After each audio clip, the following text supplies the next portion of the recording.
Hi guys, welcome po ulit sa aking channel. Magkakaroon na naman po ako ng isi-share sa inyo na patungkol naman po kung paano mag-align ng tako gamit ang roller. Ito po yung roller na tinatawag po natin para sa pag-align ng tako. Ayan. Ayan. Ayan, makikita nyo po yung tako, gumigewang-gewang. Ayan. Yan po yung isi-share ko sa inyo. Pero bago po tayo magpatuloy, pwede nyo pong i-like, i-subscribe ang channel ko po. Pwede nyo na rin i-share. At sa pagpapatuloy po natin, meron po tayong pwedeng pamamaraan dito kung paano i-align. Pwede po tayo magkaroon ng palatandaan dito. Ayan. Kung saan yung dumidikit, yan, sa kabila nyo po kakayasan. Dito po tayo kakayas kung saan dumikit yung dulo. At ito naman po yung isang pamamaraan. Halimbawa, ito, doon ang lumundo. Kung saan po yung umilalim doon, yung dulo, ayan.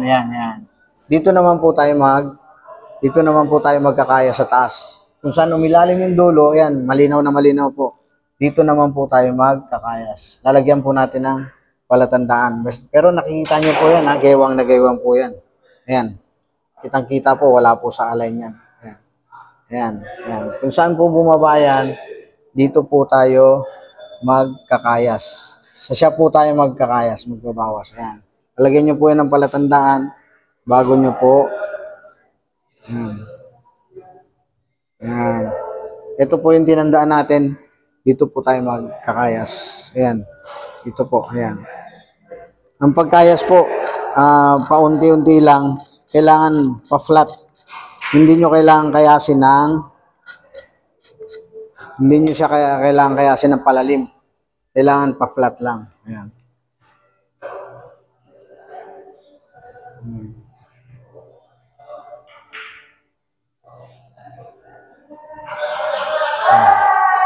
Tingnan nyo po ngayon yung pagbabago. Ayan. Konting kayas pa lang po yan, konting bawas pa lang. Halos wala na po siyang liko. Ayan. Konting-konti na lang siya. Pero kailangan iayos pa po natin yan.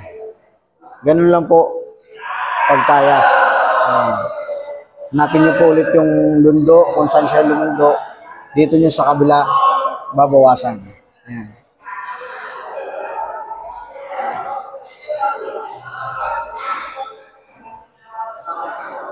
Yan po.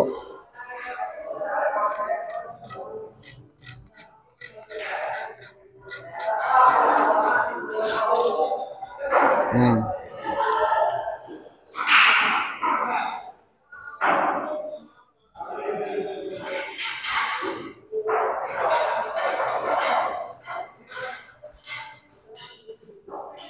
Ayan.